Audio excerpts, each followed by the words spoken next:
Olá, amigo ou amiga, é bom estar contigo mais uma vez para te trazer um novo estudo desta série que nos mostra um Deus que nos quer trazer luz e que nos dá paz nos dias atuais.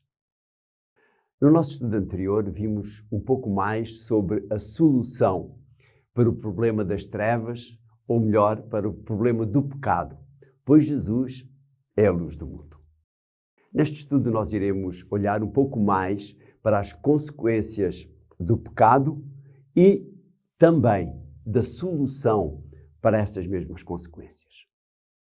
Vamos começar com um texto do salmista que nos diz no Salmo 107 e no verso 13 e 14.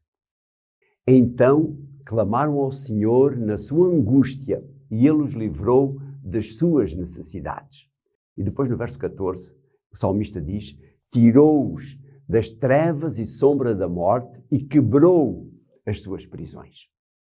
O salmista compara o viver em pecado a viver em trevas, conforme também nós tínhamos já visto no estudo anterior. Ou então a viver, como ele diz aqui agora, numa prisão. Vejamos agora o que diz o próprio Jesus sobre a condição do ser humano pecador, conforme está relatado no Evangelho de João, no capítulo 8 e no verso 34. Respondeu-lhes Jesus: em verdade vos digo que todo aquele que comete pecado é servo do pecado. Outras traduções traduzem este servo do pecado como escravo, o que nos mostra que realmente esta condição de estar em pecado é uma condição muito grave. Esta situação deve-se principalmente ao facto de daquilo que o pecado, origina, conforme diz Isaías no capítulo 59 e no verso 2.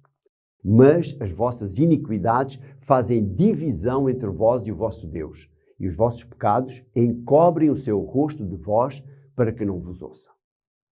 As iniquidades, ou os pecados, ou como vimos antes, a desobediência a Deus, que é o significado de iniquidade, dessa iniquidade, ou seja, desse pecado não confessado, faz separação, faz divisão entre o ser humano e Deus.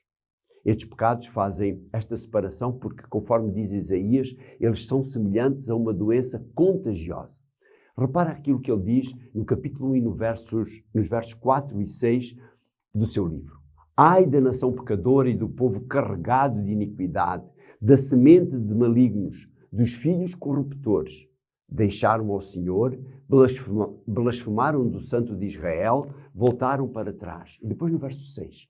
Desde a planta do pé até à cabeça, não há nele coisa sã, senão feridas e inchaços e chagas podres, não espremidas, nem ligadas, nem nenhuma delas amolecida com óleo.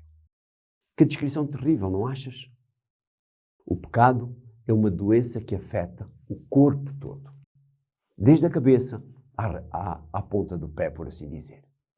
Claro que tu conheces muitas doenças semelhantes a estas. Infelizmente, não é só o corpo de alguns. Vê aquilo que Paulo diz na sua carta aos Romanos, no capítulo 13 e no verso 23.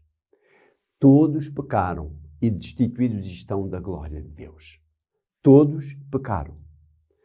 Depois de olharmos para as afirmações de Isaías e olharmos para aquilo que Paulo disse, as pessoas podem chegar a pensar que não há solução para as suas vidas. Mas, prezado amigo, prezada amiga, uma coisa te posso garantir e posso afirmar com toda a certeza, pois é a palavra de Deus que o diz, não sou eu. Há solução. Vamos ver os principais passos que nós devemos dar para chegar a essa solução. O primeiro passo é o reconhecimento da nossa condição de pecadores. Reconhecer que erramos.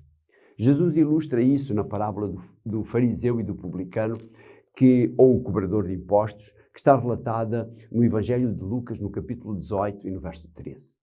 E diz: o publicano, porém, estando em pé, de longe, nem ainda queria levantar os olhos ao céu, mas batia no peito dizendo: ó Deus, tem misericórdia de mim, pecador. Este é o primeiro passo. Reconhecer a nossa condição de pecadores. Reconhecer que erramos. Reconhecer que desobedecemos a Deus. O segundo passo é o arrependimento do pecado. O arrependimento daquilo de errado que nós fizemos. João Batista pregava isso exatamente, conforme relata Marcos no capítulo 1 e no verso 4 do seu Evangelho. Ele dizia: apareceu João batizando no deserto e pregando o batismo de arrependimento para a remissão dos pecados. Arrependimento, desejar não ter feito. Repara que Marcos diz para a remissão dos pecados. Todos nós sabemos o que significa a palavra remissão. Significa mesmo cura. Quando nós ouvimos falar do cancro, ouvimos falar em remissão, significa cura. O terceiro passo deve ser a confissão desse pecado, conforme diz Davi no Salmo 32 e no verso 5. Confessei-te o meu pecado e a minha maldade não encobri.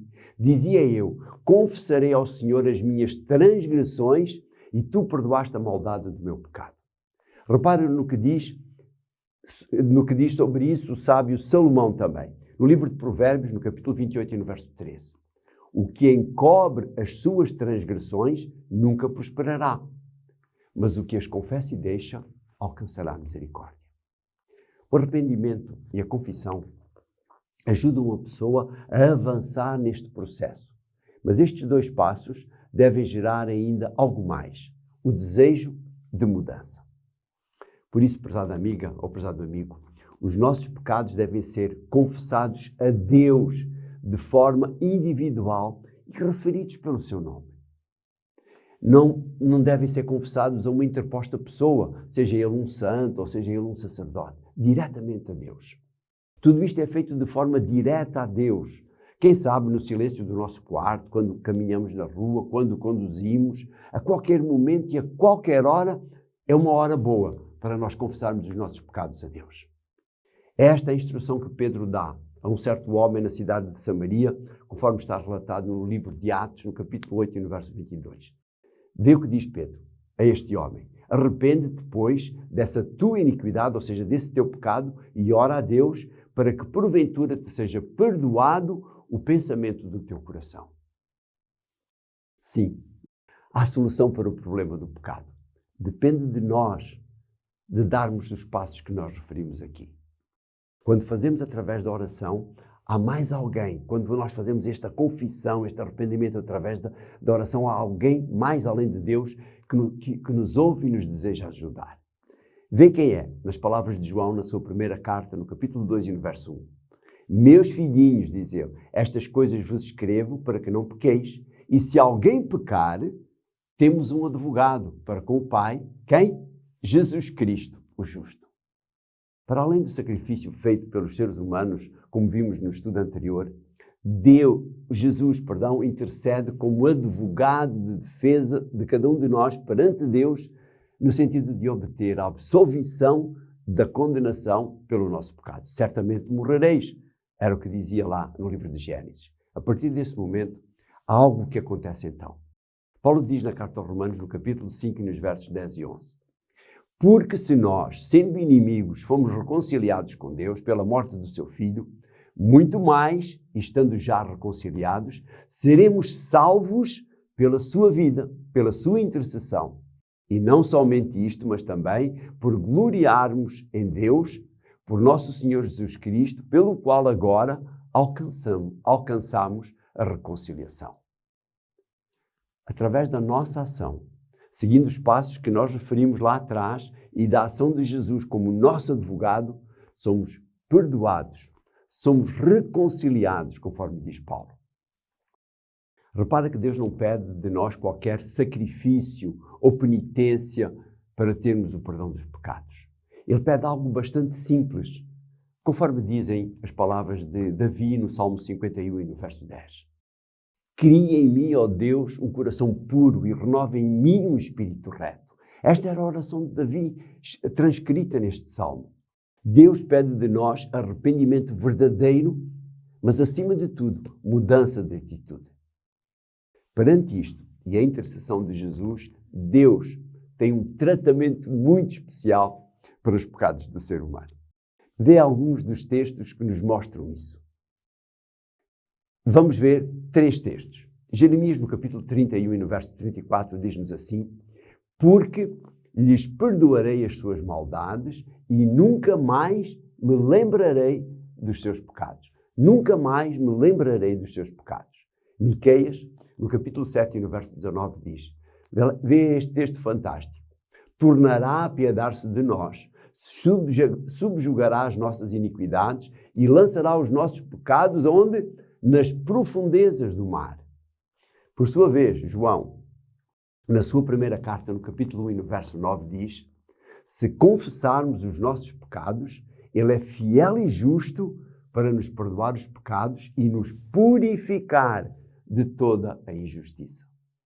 Deus promete perdoar, Deus promete esquecer, Deus promete jogar no fundo do mar e colocar bilhões de toneladas de água sobre os nossos pecados. A sensação de ser perdoado é indescritível. Já alguma vez a sentiste? Quem sabe até numa relação familiar simples? Vê como Paulo retrata em diversas das suas cartas esta sensação. Escrevendo aos Gálatas, no capítulo 5 e no verso 1, ele escreve: estai, pois, firmes na liberdade com que Cristo nos libertou, e não torneis a meter-vos debaixo do jugo da servidão. Paulo compara o perdão à sensação de um escravo que é liberto. Por sua vez, quando ele escreve a segunda carta aos Coríntios, no capítulo 5 e no verso 17, ele diz que o pecador se torna uma nova pessoa. Vejamos então. Assim que se alguém está em Cristo, nova criatura é. As coisas velhas já passaram, eis que tudo se fez novo. Há uma grande diferença entre a pessoa em pecado e a pessoa convertida, a pessoa perdoada, a pessoa que se arrependeu, a pessoa que teve a sua vida transformada. Como vimos, a pessoa que está em pecado vive como que em escravidão, separada de Deus, doente espiritualmente e merecedora da morte, conforme diz Paulo aos Romanos. Por sua vez, a pessoa que é convertida é livre, é uma nova criatura perdoada e com a certeza da vida eterna. E conforme nós vimos em alguns textos atrás, e tu podes também encontrar outros que nós temos no nosso manual de estudos. Vai a Deus, confessa o teu pecado e verás que aquilo que nós referimos é uma realidade na tua vida, é uma realidade na vida de cada ser humano que vai a Deus e pede perdão dos seus pecados.